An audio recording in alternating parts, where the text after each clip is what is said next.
imenso prazer que, mais uma vez, a gente inicia um seminário do curto gênero, né? O 8º seminário. E, assim, a gente tem algumas coisas, né, para colocar, né, bem rapidinho, né, eu e o Marcos. Mas, assim, o que mais desafiou a gente, né, esse ano, né, até falei um pouco na abertura, né, das nossas exposições, né, que foi na quinta-feira.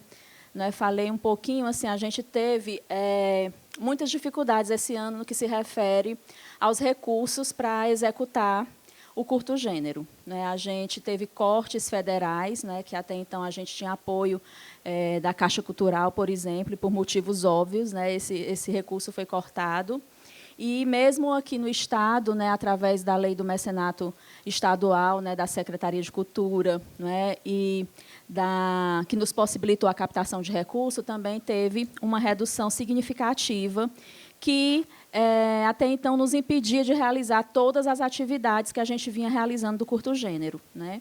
E aí a gente, né, foi obrigado a ir atrás de outras estratégias, né, para conseguir esses recursos. Né? Algumas delas não muito... a gente não teve muito êxito, né? A gente lançou uma campanha de financiamento coletivo, né, que não deu certo, mas, de antemão, a gente agradece de coração as pessoas que contribuíram, que chegaram a contribuir. Né? Assim, foi muito importante a gente saber que, mesmo com todas as dificuldades que a gente acredita que o país inteiro está passando, e principalmente nessa questão da questão financeira mesmo, né? Porque, assim, as pessoas que estão mais próximas são as pessoas do movimento social, né, que também passam pelas mesmas dificuldades que a gente. Né? Mas, assim, a gente, nesse percurso, né, a gente também foi atrás, né, foi buscar apoio, né, nas casas legislativas, né, aqui, tanto de Fortaleza como do Ceará, e foi, assim, uma situação um pouco... não digo um pouco, mas bastante, como é que eu posso dizer, lastimável, que nos faz assim, até ficar um tanto desacreditados, desesperançados. Né?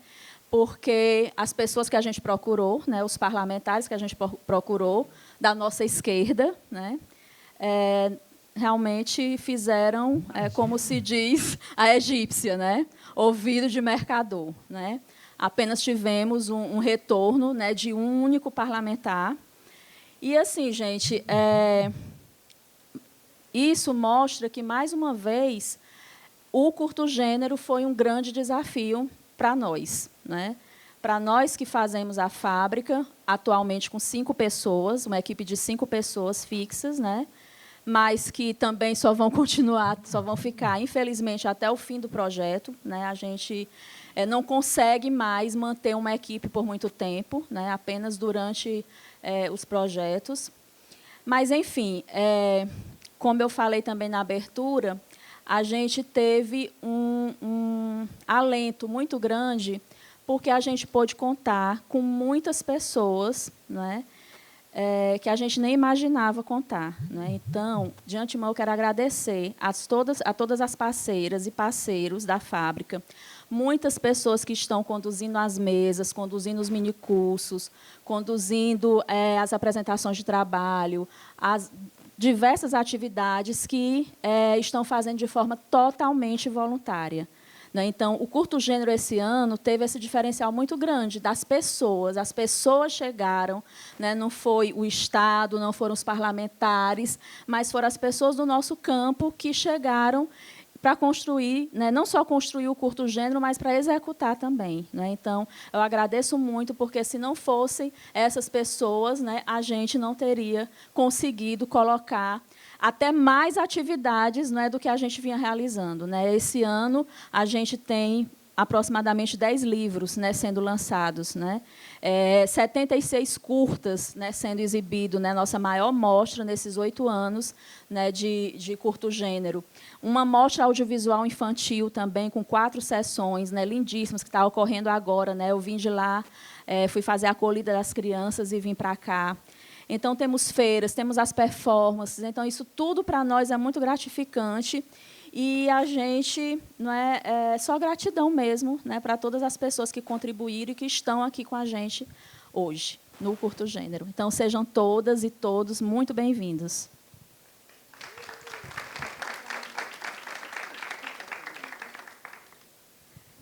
Não, estou perguntando o que eu vou falar agora, porque ela já falou de tudo.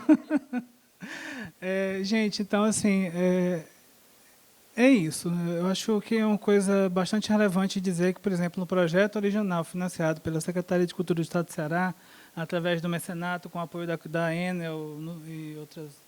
E apoios mais recentes que a gente foi atrás, né? A gente não conseguiu apoio nem da esquerda hegemônica daqui, mas a gente conseguiu apoio do Partido Verde da Alemanha, né? A Fundação Boa. Isso é incrível, isso é inimaginável, né? Mas é verdade. Então, assim, eu acho que os parceiros são muito importantes, os parceiros são fundamentais. Eu acho que o campo de luta, de resistência, e mais do que de resistência, eu gosto da palavra afirmação, né? Eu tenho um pezinho no Nietzsche que ele fala alguma coisa que a resistência é como o caramujo, né, que está se chutando e ele se encolhe, se enconcha, alguma coisa desse tipo. Eu sei que isso é uma perspectiva nietzschiana e que a resistência é importante também, mas eu acho que é resistir e se afirmar, né? É se pôr na defesa, mas também se pôr no ataque. E, assim, quem tem isso no sangue, quem tem isso no DNA, é quem está no campo das organizações sociais, quem está no campo da luta democrática do dia a dia, na rua, né, em casa, né, nas favelas, né? E a coisa, quando começa a entrar no plano institucional, às vezes toma outros ares, né, outras perspectivas, né? Eu quero só nominar que, assim, eu acho que é importante a gente nominar, né? A gente já teve um único apoio de um único parlamentar, né, aqui no Ceará, que foi o Renato Rosendo, que é um deputado do PSOL, que, inclusive, também foi o único a apoiar a ida de uma comissão, da Comissão Cearense Cultura Viva, que foi para a Argentina representar esse programa Cultura Viva, lançar um livro que nós produzimos esse ano, fazer debates, enfim, né? Foi também o mesmo deputado, né? Então, quero deixar muito bem claro, muito translúcido, que nem eu, nem Cristiane somos filiados a partido algum, né? E sequer temos pretensão de nos filiar, não sei se eu posso falar isso, enfim. Por mim, eu não tenho pretensão de me filiar, né? Pois é, mas, assim, eu acho que é importante a gente dizer essas coisas e demarcar os espaços, tá bom? O curto gênero, como eu disse, originalmente estava previsto para financiar 3 ações, basicamente. Seminário, mostra audiovisual e alguns insumos para feira ou para o colorindo, alguma coisa desse tipo. A gente está realizando 9 ações, né? São 9 ações que vocês podem ver aí: o seminário, a Mostra Internacional Audiovisual, o colorindo gênero, expressões de gênero, contrastes, as 2 exposições, né? A feira, né? O lançamento de livros. Tá? Então, são 9 ações. Essas 9 ações estão sendo realizadas graças a essas parcerias, graças a essas mãos que foram se somando e que foram constituindo esse tecido, esse corpo, digamos assim, que é o curto gênero. Então, realmente, é enfatizar isso, a importância da gente estar junto e a gente fazer pela gente. Tá bom? Eu acho que a gente fica por aqui, né? Agradeço, né, em nome de toda a equipe da fábrica, em nome de todos os parceiros que aqui estão ou não estão, tá certo? E queria agora convidar a Natália, né, que vai conduzir a nossa primeira mesa, e ela vai convidar as demais companheiras que estarão com ela nesse momento. Obrigado.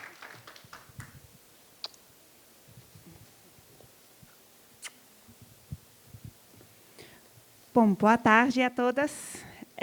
Primeiramente, agradecer à Organização do Curto ao Gênero por manter esse pequeno paraíso, né, que é um espaço de encontro, de diálogo, sabendo que em muitos lugares do nosso país esses espaços estão sendo censurados, além de muitas outras coisas ainda piores que estão acontecendo, né? A mesa de hoje tem por nome Um Outro Mundo Ainda é Possível, sulhando estéticas, afetos e práticas feministas e de outros campos contra-hegemônicos para o bem viver. Então, é um prazer compartilhar essa mesa com Robeyonce Lima, por gentileza.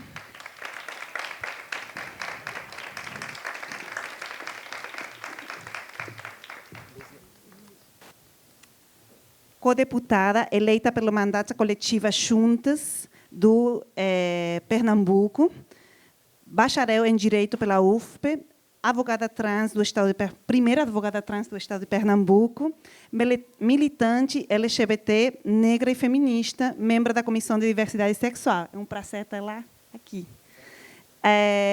Depois, gostaria de convidar para a Silvinha Chucuru.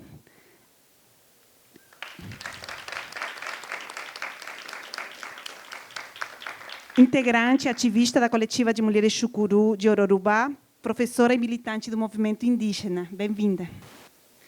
E Lourdes Vicente, por favor, militante do...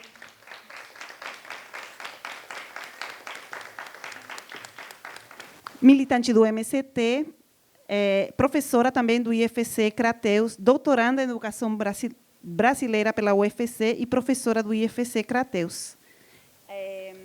Também dizer que, nesses tempos tão difíceis, é muito esperançador, né, poder ouvir experiências de mulheres que não só estão na primeira linha de frente, né, nesses tempos, sino também inventando novas formas de fazer política, de construir, de criar novos horizontes, não só para vocês, para todas nós. Então, dito isso, eu vou passar a palavra. Pode começar, Robeyonce? Pode ser? Pronto. 20 minutos cada um, pode ser? Ah, tá. Eu acho que eu não vou nem usar isso tudo.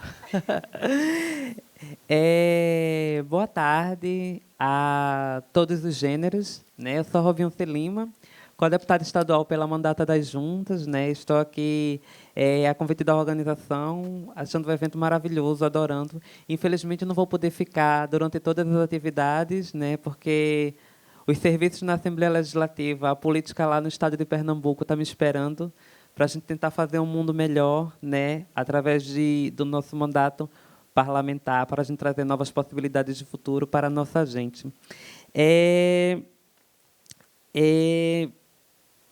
Fui convidada para participar dessa mesa, né, para a gente falar sobre novas possibilidades de mundo e novas possibilidades de resistência, suleando, né, nossos afetos, suleando as nossas possibilidades, nossas estéticas e as nossas realidades. E eu até falando com o Marcos, primeira vez que eu tinha visto esse termo suleando, que eu nunca tinha ouvido falar de suleando, suleando. E eu estava entendendo solando, eu digo, será que é solando? Essas coisas musicais, né, tenor, contratenor, solo, não sei o quê. Aí depois foi que o Marcos explicou que é uma perspectiva, né, decolonial, no sentido de a gente trazer outros referenciais, né, outros marcos teóricos e outras possibilidades e formas diferentes de ver o mundo a partir da nossa perspectiva decolonial, né? E é importante destacar esse contexto também nas questões de gênero, né? Porque a gente não pode também ver questões de gênero isoladamente sem contextualizar com outros fatores, né? Sem contextualizar com outras situações, para que a gente possa ter uma leitura mais próxima da nossa realidade, né? Então, assim, não tem como a gente avaliar, não tem como a gente procurar entender o porquê a sociedade trata a travesti como homens ainda, equivocadamente, se a gente não fizer outras leituras para além apenas do gênero, né? A gente precisa fazer um ponto de vista mais amplo no sentido de estudar essa possibilidade e essa movimentação que não vem só da questão de gênero, mas a gente traz também questão patriarcal em toda essa situação, a gente traz questões também decoloniais no meio disso tudo, né? E aí, quando a gente fala de gênero, né, e a gente observa que o peso, na maioria da sociedade, reduz nós, mulheres travestis, ao que a gente tem no meio das pernas, né, a gente termina percebendo que há um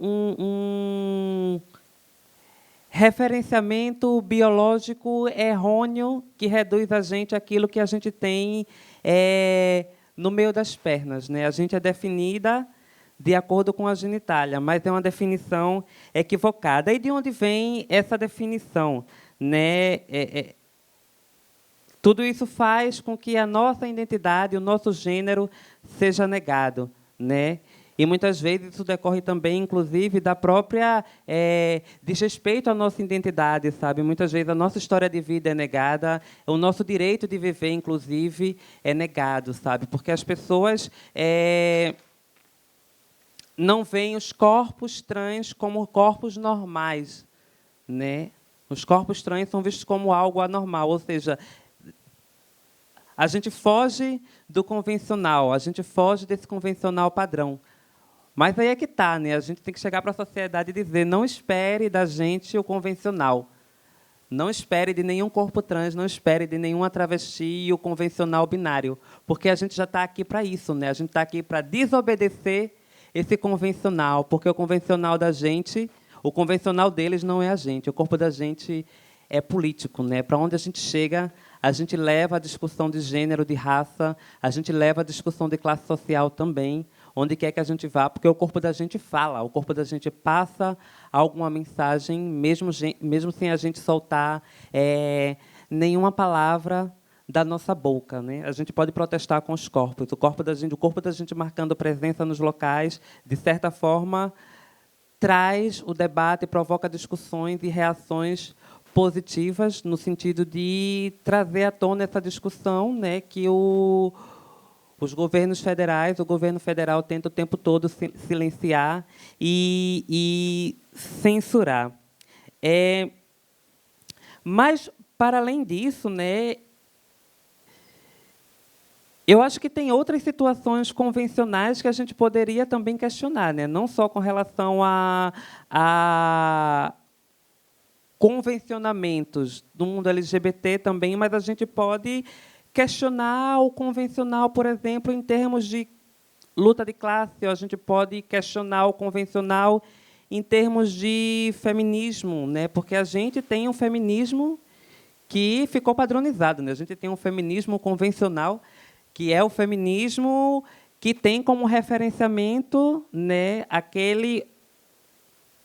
aquela mulher objeto de direitos, mas que o convencional imagina aquela mulher como objeto de direitos, mas uma mulher europeia, burguesa, né, branca, que está completamente afastada da realidade da gente, né? Eu acho que a gente também, né, nessa disputa e nesse questionamento, nessa disputa de narrativa e nesse questionamento, eu acho que a gente precisa fazer, mais do que nunca, essas intersecções, né, para a gente poder debater isso mais próximo da realidade da gente, né? A gente tem a necessidade, diante desse contexto, de se afastar cada vez mais desse padrão e começar a interseccionar essas lutas e essas perspectivas, e a gente começar a trabalhar, por exemplo, um feminismo negro, um feminismo lésbico, ou um feminismo bi também, um transfeminismo, né?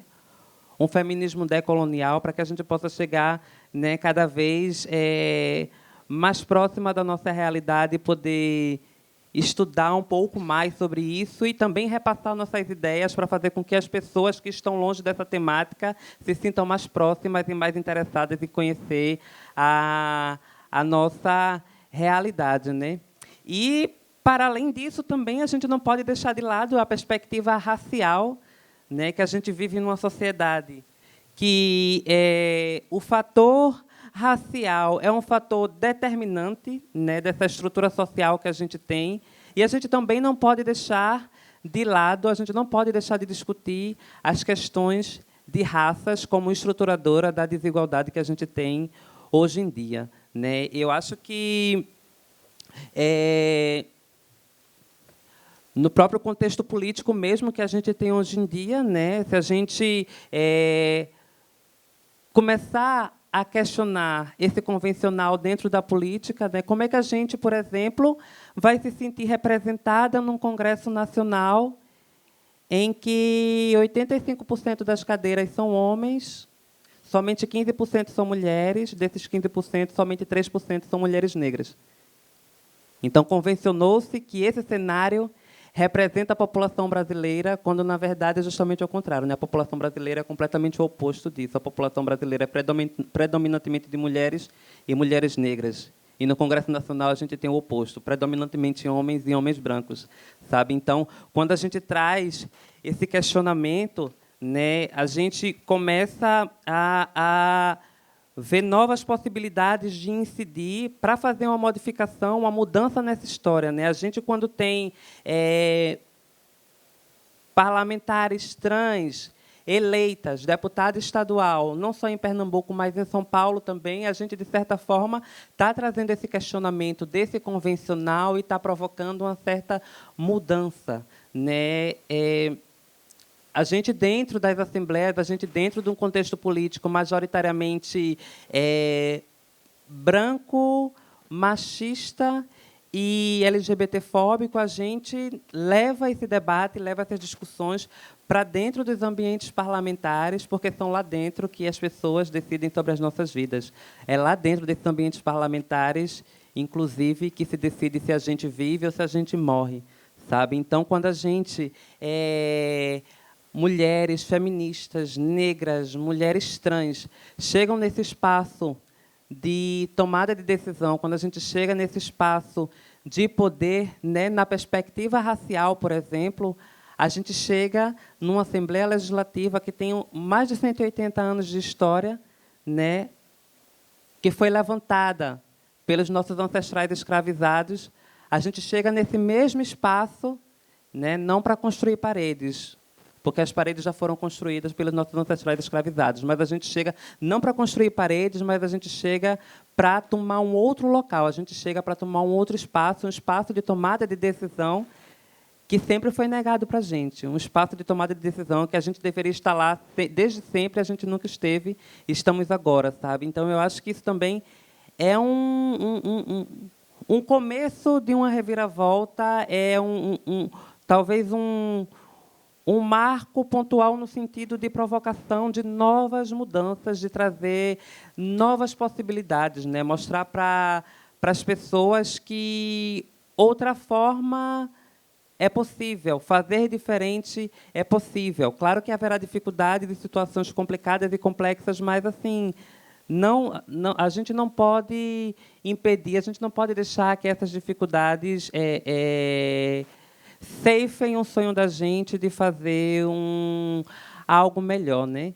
E aí eu fico muito feliz, né, de estar nesse momento exato compartilhando essa experiência juntamente com outros parlamentares LGBTs, outras deputadas LGBTs, especialmente Érica Hilton e Érica Malunguinho, né, que a gente está trazendo essa perspectiva política para outras meninas trans e travestis, porque quando elas veem a vida da gente, quando elas veem a história de luta e de resistência da gente dentro da Assembleia Legislativa, a gente traz novas possibilidades de sonho e novos desafios para essas meninas. A gente traz nova visão de mundo e nova visão de futuro, diferente daquilo que a sociedade tenta o tempo todo relegar para a gente, que é apenas uma esquina numa prostituição, num cenário de prostituição.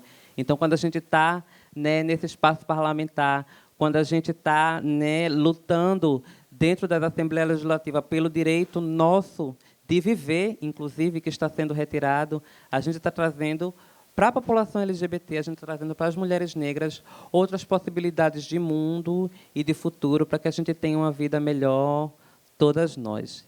E aí é isso, né? Depois vai ficar aberta as perguntas, questionamentos. Eu agradeço a oportunidade, para mim é uma honra estar aqui, agradecer ao pessoal que convidou para o evento, Marcos e toda a organização do evento. E dizer que aproveitem bastante, né? É uma discussão que a gente tem que levar adiante, né? A gente tem um momento de censura que o governo tenta o tempo todo nos calar, mas eu acho que é justamente nessa situação que a gente deve fazer ao contrário e botar realmente a boca no trombone e fazer a balbúrdia, né? Se não quer que a gente faça a balbúrdia, a gente vai e faz, porque esse tema tem que ser discutido exaustivamente. E é isso, gente. Obrigada. Boa tarde. Passou do tempo, não, né? Muito obrigada, Robeyancé. Vou passar logo a palavra para Silvinha Chucuru. Você quer continuar? Sim.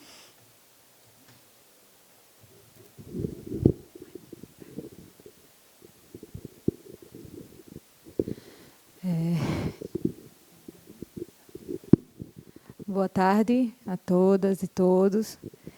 Eu acho que, antes de tudo, eu posso continuar assim, né, na fala. Muito obrigada pela explicação do Suleandro, que eu também não sabia. Mas eu acho que a gente trata disso de uma outra forma, com outras falas, né? Já fazia isso sem conhecer exatamente a palavra. Mas, antes de fazer minha fala, eu queria pedir licença a vocês. A gente nunca faz nenhuma fala, pelo menos no Xucuru, sem pedir licença à natureza e sem fazer esse momento. E aí eu queria pedir para vocês a gente levantar e vamos me acompanhar nesse momento.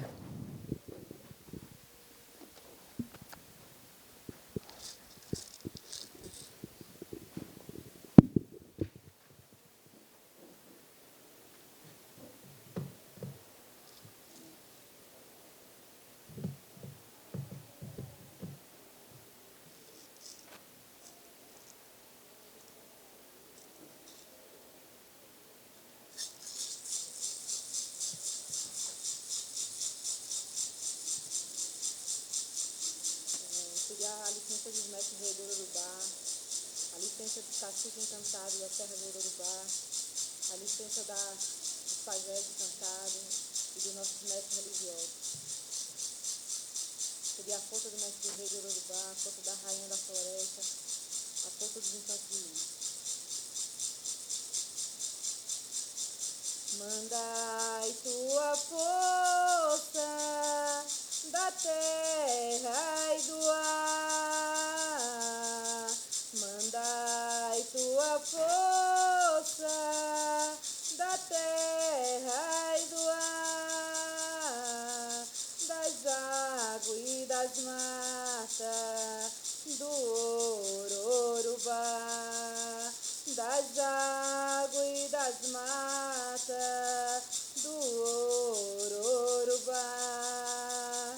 Mandai tua força da terra e do ar, mandai tua força da terra e do ar, das águas e das matas do Urubá, das águas e das matas do Urubá. Mandai tua força da terra e do ar, mandai tua força da terra e do ar, das águas e das matas do Urubá, das águas e das matas do Urubá.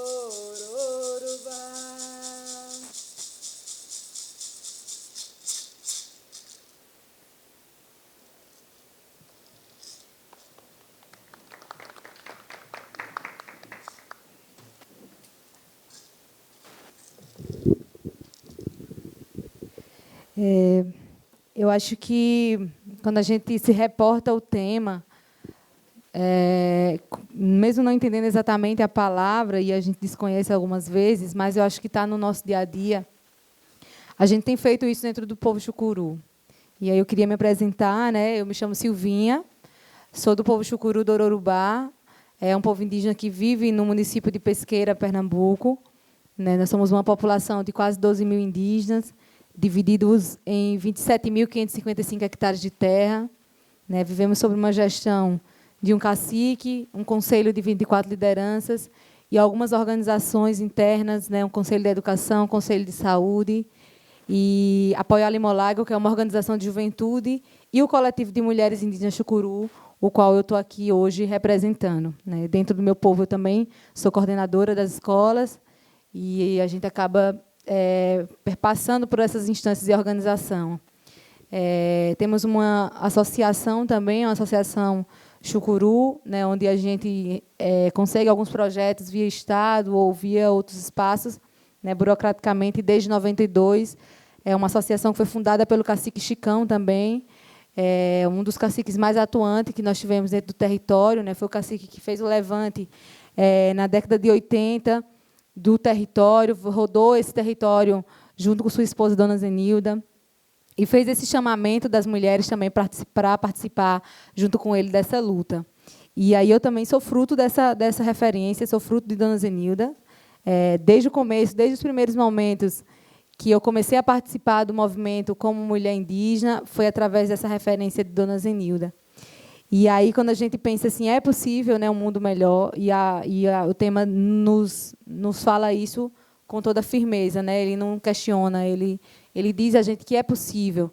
E aí, quando a gente entende a palavra, né, que é esse mundo possível através de vários olhares, porque a gente acaba pecando, generalizando como se todo mundo tivesse por estar no mesmo lugar, todo mundo é igual, e não respeita essa diferença, e não respeita a especificidade que tem em cada pessoa, ou em cada povo, ou em cada organização. E o tema já nos coloca, né, nesse diálogo. Ele, até na entrevista hoje, perguntava por que é importante, né, qual a importância desse diálogo dos movimentos.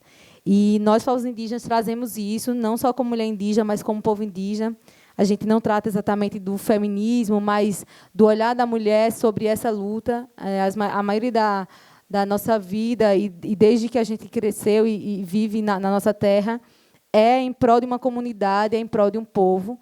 Então, a gente trabalha muito nessa perspectiva de crescimento, né? E o que a gente conseguiu crescer até hoje foi trabalhando nessa unidade, coletividade. Então, a gente sabe como é importante o fortalecimento desse diálogo, porque a gente viveu massacradamente muitos anos. Né? O povo chucuru perdeu 6 lideranças assassinadas, e Chicão foi uma das lideranças assassinadas em 98. E, por isso, por citar muito, assim, muitas vezes fala de Chicão e falando de Chicão, e por isso que a gente também preza por isso no Coletivo de Mulheres, porque ele foi um grande líder, sim, e ainda é para a gente, né, continua sendo encantado para a gente. Mas, além disso, Dona Zenilda sempre ajudou muito, assim, foi uma pessoa, uma mulher importante nesse processo, principalmente na religiosidade chucuru, onde a maioria que está nessa vivência são as mulheres. E quando a gente discutia e discute o bem viver, né, desde que a gente foi para alguns momentos e trouxe a discussão sobre a Bidayala também, e essa discussão chegou dentro do povo chucuru, foi muito também nesse olhar sobre as mulheres que estão dentro da educação e pensando nesse olhar do coletivo, do povo. Então, eu acho que a proposta da mesa, né, de ter representações, ela já conheci, já tive um momento de tirar umas fotos e tal, mas tem uma companheira também que é das juntas, que sempre está lá, Joelma, que está sempre lá no povo chucuru. Então, eu acho que esses diálogos são muito importantes, principalmente nos dias atuais, porque a gente não pode falar do bem viver e fechar os olhos, né? Fechar os olhos para o que está acontecendo. Os povos indígenas fizeram isso a vida toda e continuam fazendo, né? De dizer que a gente está existindo, de quebrar com muito modelo, estereótipo do que é ser indígena, do que não é ser indígena. É uma sociedade que nos coloca como pessoas que deveriam estar só dentro da mata, né? Pessoas selvagens que, ao sair desse espaço, parece que perde essa identidade, e não é assim. Então, o bem viver no olhar indígena principalmente, aí, primeiro do que tudo, acho que como alguns movimentos, é a nossa terra, né? O nosso território. Sem território não tem indígena, não tem índio, não tem como a gente garantir ou fortalecer a nossa identidade cultural. E a gente tem feito isso nessa coletividade, nesse olhar. Por isso que a gente não trata exatamente de só um lugar da mulher ou só um lugar do homem. A gente vive uma luta e a gente aprendeu a ser assim desde que nasceu para poder resistir naquele lugar e trabalhar junto para poder garantir o nosso território. E não é qualquer território também, né? É um território onde a gente tem o nosso lugar sagrado, é onde a gente tem a nossa pedra sagrada, é onde a gente vivencia o nosso ritual, é onde a gente se fortalece para estar aqui como eu estava hoje, como eu estou hoje, né? Como quando eu cantei aqui pedindo a força da pedra, da água, né? Da Serra do Ororubá, que é como chamamos lá o povo chucuru, né? Onde a gente reside, é a Serra do Ororubá. E a gente tem esse local sagrado. E o Estado não reconhece, acha que é qualquer lugar, acha que é qualquer terra. E eu não poderia falar do bem viver sobre esses nossos olhares nessa mesa, sem citar o que a gente está vivendo hoje em dia, sem citar como é que está sendo, né, as novas lutas que têm acontecido nesse ano. E como o movimento tem se mobilizado e tem tentado fazer várias frentes. Do ano passado para cá, já após esse novo governo, a gente, só Chucuru, já teve que se organizar 2 vezes para ir a Brasília, fazer esse movimento de enfrentamento, né? A gente todos os anos vai a Brasília no mês de abril para o acampamento Terra Livre com esforços próprios, né? Nós, Povo Chucuru, sempre realizamos bingo, né? Essas pessoas colaboram e garantimos a ida de 58 guerreiros a Brasília e guerreiras. E esse ano, do ano para cá, a gente já teve que fazer isso 2 vezes, né? Para poder garantir que a gente tivesse essa força lá dentro. Então, eu acho que para ter o bem viver que a gente já vive dentro da comunidade, mas, sobretudo, hoje, garantir que isso continue existindo, a gente tem se mobilizado e tem se organizado com vários outros movimentos também, para fazer essa luta acontecer. Então, acho que, por isso, já lá em Pernambuco, a gente sempre, desde que soube das juntas, ficou muito feliz, porque, já depois que a junta está, a gente já conseguiu realizar lá um momento na Câmara Legislativa, com o apoio delas, lá também, já enquanto representantes do poder, no governo também, mas ali, enquanto movimento social, nessa ligação com a gente. Então, sem sombra de dúvida, eu acho que esse bem viver, através desses olhares, eles não podem estarem separados, né? São olhares que precisam trabalhar juntos, porque a gente vive em prol de uma só causa, né? A gente só quer que a gente tenha um mínimo de igualdade, já que a gente não tem a equidade que se fala, mas que a gente tenha, pelo menos, a igualdade. E é uma fala e uma luta de todos os movimentos. A gente teve agora, recentemente, eu não sei se ela conhece, né, ou com certeza conhece, lá o Centro de Formação Normandia, Paulo Freire, que também sofreu um ataque muito grande nesse governo já, né, de reintegração de posse, onde já estava tudo ok, tudo legitimado. E nós, Povo Chucuru, fomos lá, né, fazer um ritual, ficar lá junto com eles, porque a gente conseguiu a nossa retomada, a demarcação do território através de muito ritual e através de muita organização, muita força de vontade, porque, claro, que o governo não vai dar isso a ninguém de mão beijada se a gente não fizer. E também não tira também o risco de agora que a gente tem, né, estar com a terra demarcada, mas também a gente não está ileso disso, né? Então, a gente está atenta.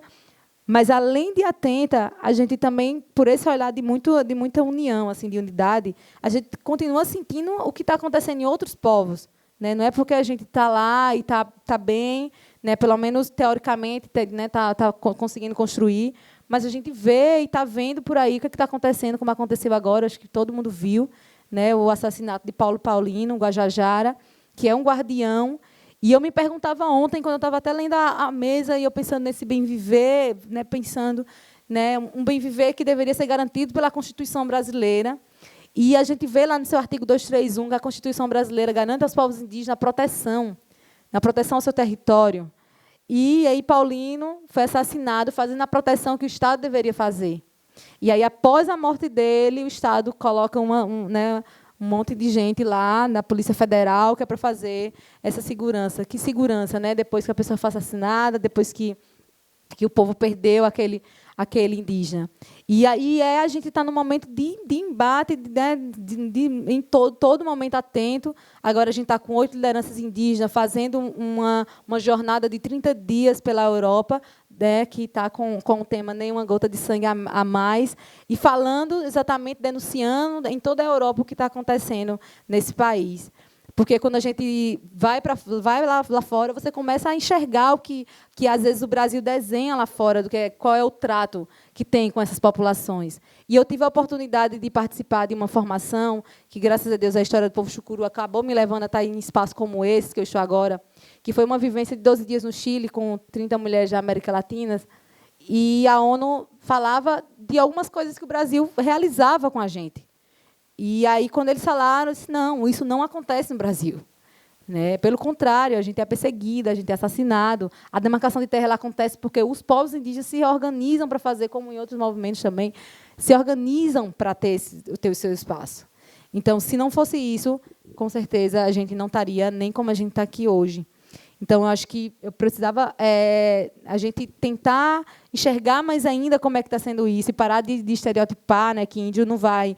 que índio tem que ficar lá com o seu olhinho puxado, cabelo liso dentro do mato, porque a gente não vai fazer isso, porque por muito tempo que a gente fez isso, quem decidiu as coisas por a gente decidiu do jeito que decidiu, e não é assim que funciona, né? A gente precisa fazer a retomada de outros lugares, como eu estou aqui, Claro, pessoas que vêm do movimento, que são legitimadas, que têm base, não é qualquer pessoa, feito a minha parente, que foi, infelizmente, a gente até diz parente, mas que foi com o atual presidente, falar mal de uma liderança que tem base e militância a nível nacional, indígena. Então, eu acho que a gente também tem que ter o cuidado de quem são essas pessoas que a gente quer lá nos representando, quem são. Né? Porque não é qualquer pessoa, é uma pessoa que precisa ter esse entendimento de base, de comunidade e coletividade. Né? Porque o bem viver ele só vai acontecer quando a gente respeitar a diversidade que a gente tem nesse país e respeitar, né, isso em todos os níveis, cultural, ambiental, né, a sua sexualidade, a sua luta. Né? E entender isso, quais são os momentos de unir essas lutas e quais são os momentos de defender algumas causas pontuais. Então, acho que foi o que me acendeu assim, para dividir com vocês nesse momento, e a gente também está aqui para... Porque quando a gente vai falando, vai chegando muita coisa, mas não tem tempo para isso, mas é só dizer que eu estou muito feliz de estar aqui na mesa com vocês, porque eu saio ainda mais firme no que é nossa missão, né? Encontrar pessoas que a gente se vê nessas pessoas e também ver que também não está só, ninguém está só, por mais que o governo diga que a gente é minoria, a gente não é minoria, a gente é maioria. E quando a gente entender isso, a gente vai mudar muita coisa nesse país. E a gente também volta para casa mais feliz, assim, né? Saber que tem pessoas que estão também fazendo em outros espaços, nos espaços que a gente conseguir, falando em prol de todas as causas. Porque eu sempre levo isso. Mesmo que eu esteja sozinha, como eu estava nesse lugar do Brasil, eu estava falando de causas que não era só chucuru, são causas do nosso país. E eu acho que é uma estratégia também fazer isso.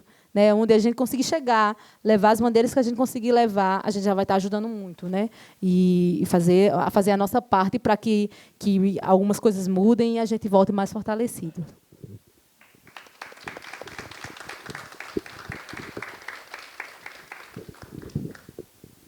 Muito bem.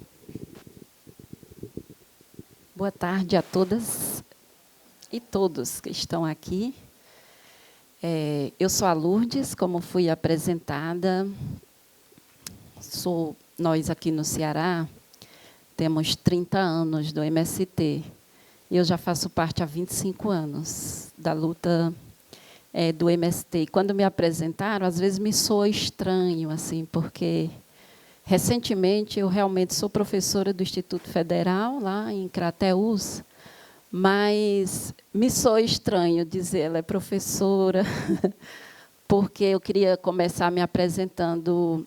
Me soa estranho e, ao mesmo tempo, me alegra, porque eu comecei no MST quando eu acampei como professora do acampamento. Eu fui 2 anos professora no acampamento Zumbi dos Palmares, aqui no Chorozinho, e eu acho que...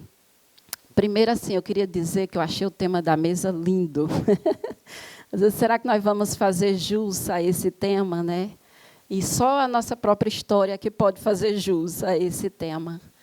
Porque nós estamos numa conjuntura extremamente difícil para falar de contra-hegemonia, para falar de estética, para falar de afetos. E eu acho que a resistência vem exatamente, que eu acho... Falar de luta, falar de resistência, falar de bem viver, na conjuntura que nós estamos vivendo, é a maior resistência que a gente pode fazer.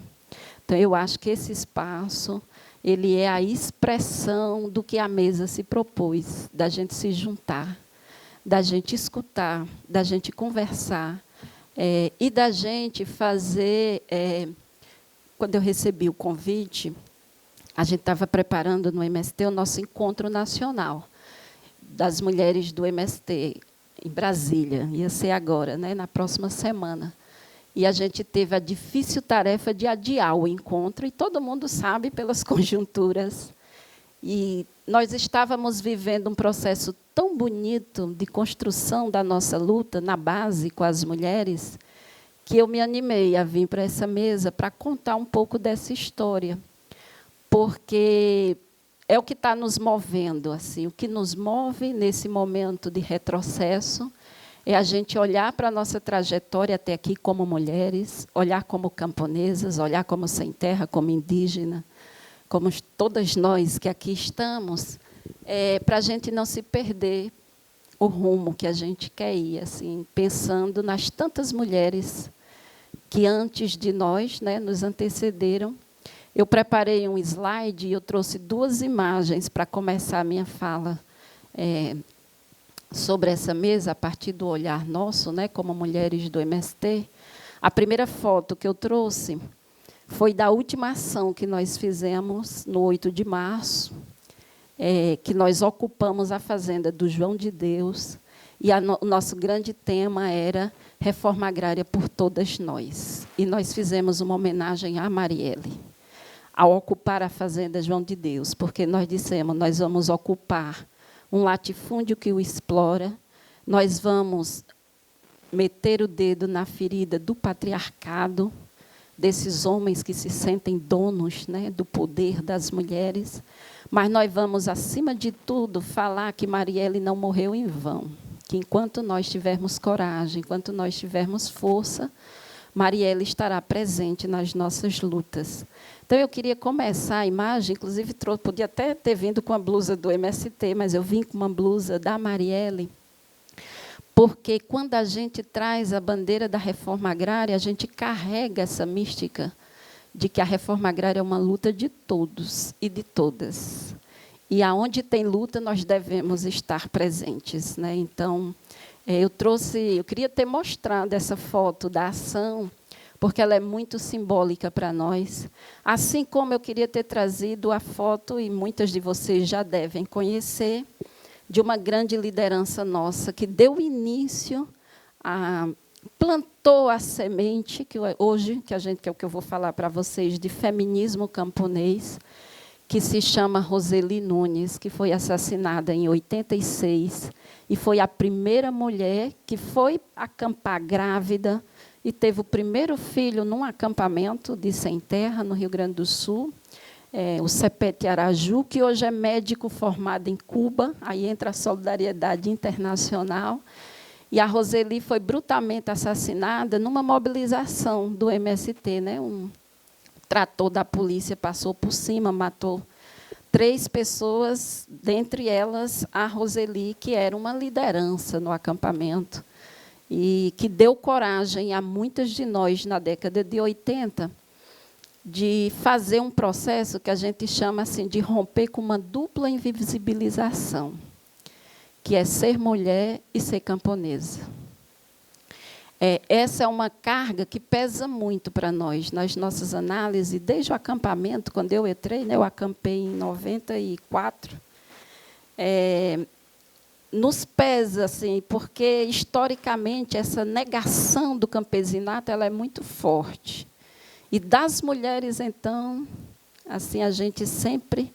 eu fico só imaginando as imagens que a sociedade, de modo geral, conhece das camponesas. Normalmente é com muita fome, com muita miséria, né, muita pobreza, muito sofrimento.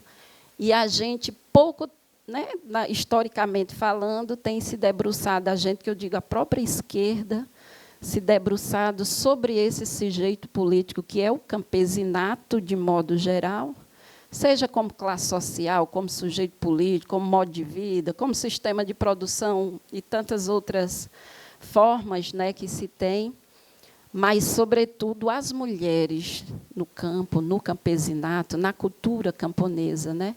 Gente, isso é muito recente para nós, que somos camponesas, e para a sociedade, de modo geral. Então, a gente costuma dividir que a nossa história ela é dividida em 3 grandes momentos. O primeiro era uma invisibilização, mas com participação, porque eu também tinha botado uma foto da nossa primeira Assembleia das Mulheres, foi em 85, no Congresso de Criação do MST. E é tão legal, eu fiz um recorte do jornal Sem Terra da época, e as mulheres afirmavam, sem a luta nós não somos ninguém, nós não existimos.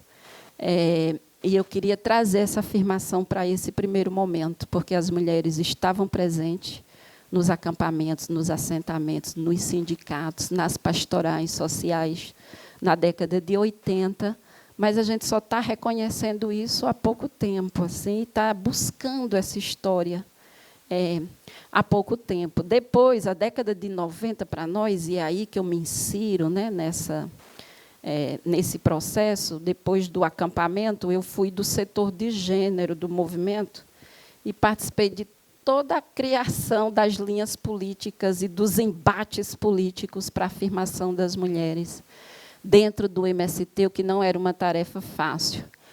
Uma outra foto que eu ia mostrar para vocês era a primeira composição da direção nacional do MST.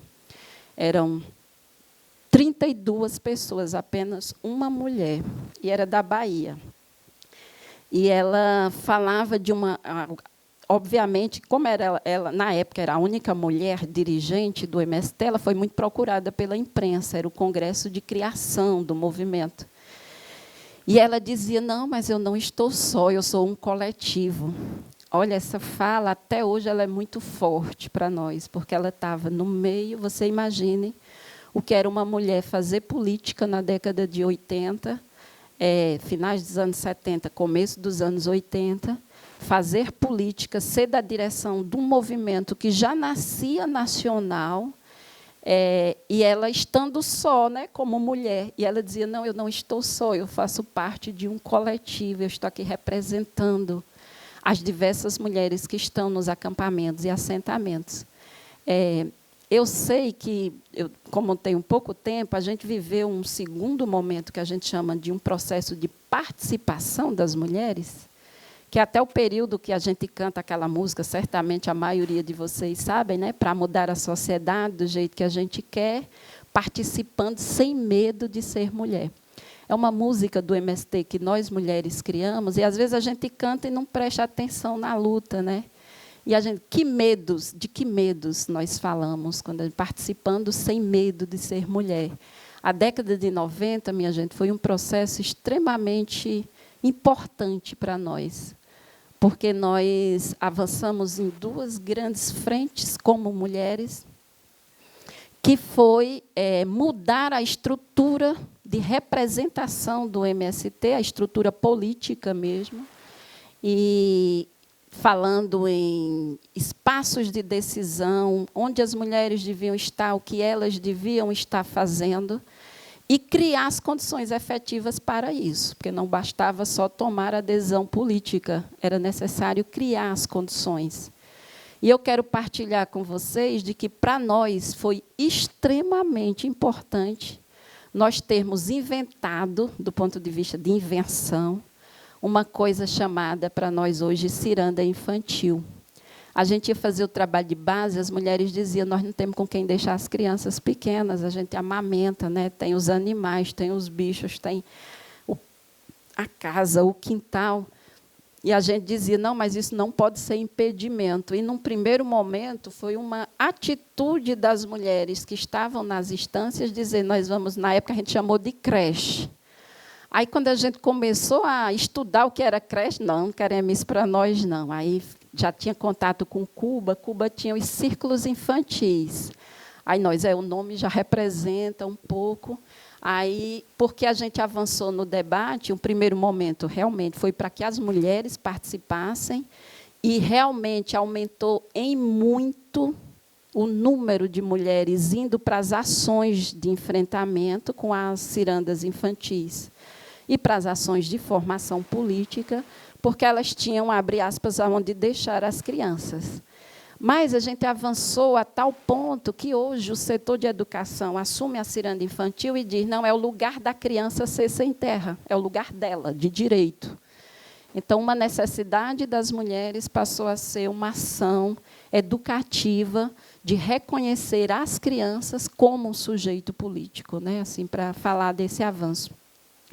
E o segundo aspecto foi, nesse criar as condições, além da ciranda infantil, foi mudar o que a gente chama a verdadeira cultura de participação, porque a gente tinha representação nos assentamentos. E nós inventamos uma coisa extremamente difícil de fazer, mas, ao mesmo tempo, muito bonita em termos participativos, que foram os núcleos de família. E aí a gente dizia, vamos organizar os assentamentos em núcleos, e os representantes desses núcleos de famílias formam as coordenações, e vai desde a base até a direção nacional a participação de um homem e de uma mulher nas instâncias do movimento. Parece, minha gente, uma coisa fácil, mas eu que participei de todos os processos de decisão, isso como instância do movimento, vocês não têm noção o quanto isso foi difícil, mas, ao mesmo tempo, o quanto fortaleceu as mulheres. Depois nós chegamos num segundo embate nessa luta que nós fizemos de sermos 50% nas instâncias do movimento. Nós tivemos uma clareza política, assim, nós não queremos ser só número. Nós temos que estar nas instâncias, mas nós temos que estar nas instâncias com uma participação realmente por condições políticas, por compreender, né, ter toda uma compreensão, uma consciência da necessidade de ter o olhar das mulheres nas ações do movimento. E isso foi extremamente importante para nós, porque, para vocês terem uma ideia, e eu já vou falando de estéticas e de práticas feministas que nós tivemos que nos desafiar. Nós tivemos que, primeiro, estudar, ter o estudo como princípio. Eu não sei como são os outros movimentos, mas eu fiz universidade, já fiz mestrado, como vocês viram, estou no doutorado. Mas só no MST eu conheci os livros da Olga Benário, da Rosa Luxemburgo. Só nas ações do MST eu conheci o acervo da Alexandra Kollontai e dos temas que ela questionava, de que o pessoal é político, de que as mulheres tinham, que o capitalismo estava, né, num nível de exploração das mulheres enormemente, que esse debate não podia ficar nas relações só familiares, que o partido precisava discutir. Foi no MST que nós, como mulher, eu estou dizendo não é para dizer como é porque foi a realidade para nós, né? Foi no MST que nós escutamos pela primeira vez quem era Lélia Gonçalves. Não foi em outro espaço. Foi no MST que a gente, pela primeira vez, escutou, quem é daqui do Ceará, a história, sabe de quem? Que a gente não conhecia, Maria Lacerda de Moura. A mulher mais feminista, anarquista que o Brasil já teve, que tem livros maravilhosos, de 1919. Nós fomos estudar no MST todo o acervo da Maria Lacerda de Moura. Foi no MST que a gente ficou conhecendo Bárbara de Alencar e tantas outras mulheres que, em outros espaços, a gente não conhecia. Então, o estudo ele foi muito importante para nós. Assim, e esse período da década de 90 foi um período que a gente realmente reunia as mulheres, lia, relia, não estou entendendo. A Alexandra fala muito difícil nesse livro, A Nova Moral e a Mulher Sexual. É muito avançado para nós, mas a gente tem que entender. E a gente foi se desafiando, né, no estudo para compreender um pouco a nossa realidade, para a gente realmente... E foi nesse período que nós fizemos muitas oficinas. Inclusive, minha gente, para aprender a falar. Vai ser dirigente, precisa falar em público. A gente tremia quando pegava o microfone. E a gente treinava, como até hoje a gente treina na base, oficinas de comunicação, oficinas de direção, para aprender a dirigir, para não depender só dos homens no transporte da organização. E tantas outras oficinas de xadrez para debater tática e estratégia a partir do xadrez e tantas outras que nós tivemos para ocupar esse mundo que era dito para nós que não era o nosso lugar, que era o lugar da política. Então, a década de 90 ela foi importante, ela teve grandes desafios. Quem aqui não lembra da Playboy, da Débora, que usou o MST, né, para tentar mostrar, olha, tem 100 terras bonitas. Já que vocês só conhecem as feias, tem uma bonita aqui, e foi extremamente difícil para nós. Vocês já ouviram falar nessa? Já, né? Tem uns que não. Uma moça que era dirigente de um caminhão, dirigia um caminhão, ela acampou e tinha toda uma estratégia de marketing da revista Playboy para introduzi-la no acampamento, para depois bater as fotos. E foi meio que jogado água na nossa cara com aquela foto da Playboy, da Débora Rodrigues, que, na época, a gente vinha fazendo muitas ações de luta, e as mulheres estavam no processo. Aí, pelo menos no período, a gente sentiu como, olha, o lugar da mulher não é o lugar da política. é o lugar da beleza, da nudez, assim, para desqualificar. Não era no sentido de elevar uma beleza da qual a gente conhece, né? Assim, que a gente defende. Então, ela foi mesmo usada e nós fomos meio que bombardeadas, assim, inclusive por feministas urbanas. Qual é o posicionamento de vocês? É tipo assim, vai condenar ou vai apoiar? E não era essa a questão para nós, né, naquele período. Mas foi o período também que nós conquistamos o Pronera. Então, por exemplo, eu entrei na universidade, não só eu, como a maioria das dirigentes do MST, pela conquista de um programa de formação das universidades para as professoras dos acampamentos e assentamentos. Eu sou fruto dessa luta do Pronera, e o Pronera pôde e ainda está contribuindo para que realmente os camponeses adentrem na universidade, o que também é outra cerca para ser rompida, porque a universidade, até hoje, dizem para nós, não é o lugar do campesinato. O que camponês quer estudando direito? O que camponês quer estudando advocacia? O que camponês quer fazendo agronomia? No caso aqui do Ceará, nós fizemos jornalismo, né, o jornalismo da terra. E fomos permanentemente bombardeados, para que jornalista no meio dos sem terra, né? Então, com processos no Ministério Público, no caso do direito lá da Bahia e de Goiás, né, contra a nossa luta. Eu quero dizer para vocês, já indo para os encaminhamentos, que a ação de 2006 na Aracruz Celulose ela é determinante para nós, porque nós, as mulheres, dissemos, olha, nós estamos em todos os espaços, estamos na política, ajudamos a construir esse movimento. A gente precisa fazer uma ação em que a gente coordene essas ações. Era como um teste para nós, mas não era um teste para os outros, era um teste para nós mesmas, da nossa capacidade política, organizativa, de tática, de estratégia, né? De condução de um processo do começo, meio e fim. E era como um amadurecimento do que a gente estava vivendo, né? Tanto do ponto de vista da combinação da formação com a luta.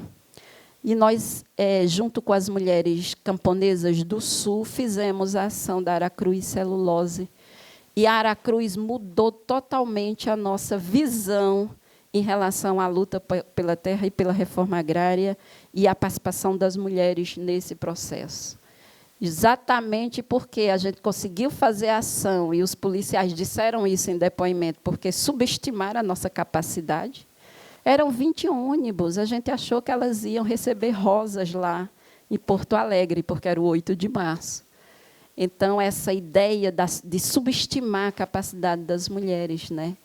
E a ação da Aracruz, a gente não tinha comunicado para ninguém, era uma ação das mulheres, até não era para pedir permissão, era no sentido mesmo, como outras ações que o movimento faz, de ocupação e tal. Mas ela muda, porque até então a gente dizia assim, olha, o nosso inimigo é o capital, o nosso inimigo era muito distante. Quando a gente diz para as mulheres, sobretudo as camponesas, o nosso inimigo é o capital, o nosso inimigo é o agronegócio, o nosso inimigo é o patriarcado, fica muito distante da vida concreta das mulheres. E a ação de 2006 fez com que a gente fizesse essa aproximação. Quem é o capital? Aonde ele está? Que rosto ele tem? O que ele faz? E nós fomos com 2.000 mulheres, mais de 1.000 era do MST, 1.200 eram mulheres sem terra, da região sul, e mais nós, algumas. E a gente fez aquela ação, e foi algo assim impressionante, inclusive para nós mesmas, minha gente, porque a gente se deu conta do tamanho do problema ambiental que a humanidade estava vivendo com a ação de 2006. Porque a gente foi fazer uma luta contra o deserto verde. Gente, vocês não sabiam o que era Sulear? Nós não sabíamos o que era deserto verde até então. E a gente teve que passar 6 meses estudando o que era a monocultura da celulose na América Latina, especialmente no Brasil, o que era o impacto ambiental dessa monocultura, o que era o grau de exploração do trabalho, quem era essa empresa, porque até então assim, o nosso inimigo era o latifúndio, que era aquele cara de Hilux, de chapéu bem grande, com um rifle e seus capangas do lado. E a gente diz, mudou o caráter do enfrentamento da luta. A gente não conhece mais o inimigo da forma que a gente conhecia. E isso foi extremamente pedagógico. E foi a partir da ação de 2006 que a gente começou a dizer, na nossa ação, nós estamos falando de um feminismo, não é para fazer um debate teórico, que para nós é extremamente difícil, porque a cada dia aparece uma palavra nova, quando a gente está aprendendo uma, já vem 10, se contrapondo, oh, essa aqui não dá conta, não, essa tem mais. Não, esse aqui não. Para nós, camponesas, é extremamente difícil esse processo de nomes. Era gênero, aí para nós estava dando certo, que a gente estava debatendo com os homens. Aí, não, gênero não dá conta, não, aí vem as críticas. Nós, a partir da ação de 2006, nós dizemos, o nosso feminismo é o feminismo da ação política. É um feminismo para mudar a vida das mulheres, assim, do seu cotidiano, para conhecer o território mais a fundo, né? Então, a gente está num processo, para encerrando, que ela me diz, já acabou o tempo. Eu contei 34 anos aqui para vocês em 20 minutos. Nós estamos num processo de construção, mas não é, tipo assim, é um feminismo como categoria para estudar? Não, não é. Tanto é que quando perguntar para qualquer mulher sem terra, a gente não vai saber bem dizer, do ponto de vista teórico. Mas nós dissemos, é um feminismo da ação política. É um feminismo em que a gente aprendeu com Paulo Freire o exercício de que lutar se aprende lutando. Eu quero encerrar falando do feminismo camponês, né, que a gente diz que ele é feminismo porque coloca as mulheres em movimento. Ele é camponês porque nós estamos falando de um sujeito político específico, e isso é muito, a diversidade é importante para nós. Ele é popular porque as bandeiras têm que ser para o conjunto da classe trabalhadora, não pode ser um feminismo, na nossa compreensão, seletivo de algumas, tem que ser de todas, assim como necessidade, né, de discussão, de debate e de participação. Ele é um feminismo que a gente tem dito identitário, porque a gente também se articula com as mulheres da via campesina, e o debate do bem viver e das cosmovisões é muito presente. Ele é um feminismo revolucionário, porque a gente diz tem que mudar este mapa de ponta cabeça, assim, tem que, né, o mundo é redondo, a nossa afirmação. A gente tem que mudar o mundo de ponta cabeça, como nos ensinou Galeano. E ele é um feminismo subversivo, porque a gente faz ações que as mulheres se colocam, os seus corpos, nessa disposição da luta. Então, a gente tem usado as ferramentas de trabalho, os lenços coloridos, os chapéus de palha, os nossos próprios corpos, para enfrentar o latifúndio a cada 8 de março, na nossa jornada de luta, e permanentemente nos acampamentos e nos assentamentos, para falar de que nós somos resistência no nosso cotidiano, nós somos resistência com a nossa luta, nós somos resistência quando nos juntamos a outras mulheres e tornamos a luta dessas mulheres também as nossas lutas. E nós somos resistência, que aí eu encerro mesmo aqui, falando dessa ideia da necessidade, minha gente, das nossas lutas serem juntas coletivas. Nós não podemos fazer lutas isoladas. Aonde grita uma mulher, nós temos que gritar também. Aonde se levanta uma mulher, nós temos que nos levantar. Mais do que ficar nos criticando, que é isso que eles querem, né? E isso é muito comum, às vezes, quando a gente vai para uns debates. Mais do que isso, a grande necessidade é a gente erguer a nossa voz, erguer o nosso corpo, gritar com toda gana que nós temos de que nós queremos viver.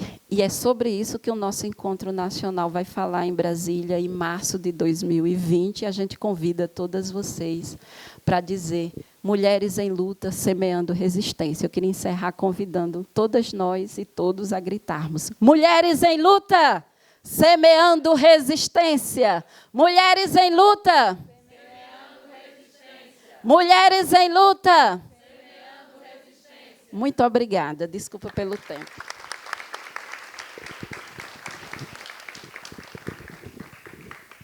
Muito obrigada. Lourdes, Silvinha também antes. Desculpa o tempo, me foi dada essa tarefa cruel. Não interromperia nenhuma de vocês três. Obrigada pelo contexto de, como você falou, 34 anos do MCT aqui. Muito enriquecedor escutar, ouvir, inspirador também, né? Obrigada também, Silvinha Chucuru, quando você começou a falar, imaginei que ia colocar, porque a questão indígena hoje está uma das questões mais urgentes, enfim, difíceis. E você foi ressaltar o valor da empatia, o valor de se identificar também com as lutas dos outros e levantar essas vozes. Aí eu fico com essa ênfase tão importante para nós.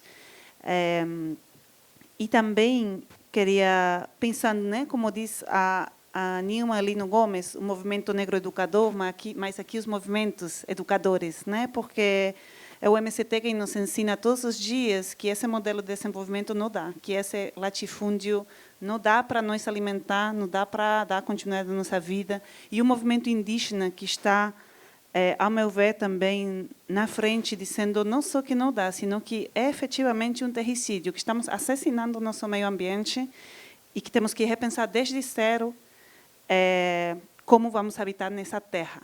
Porque não só não vai dar para os povos indígenas, não vai dar para ninguém, né? E também é um movimento LGBTI que vem nos colocar que, urgentemente, temos que voltar a sentir que é intolerável que uma vida, só pelo fato de não se encaixar numa categoria absurda, homem e mulher, não merece viver, né? Então, eu agradeço porque os movimentos fazem com toda a sociedade uma tarefa pedagógica e que temos que levar para frente coletivamente.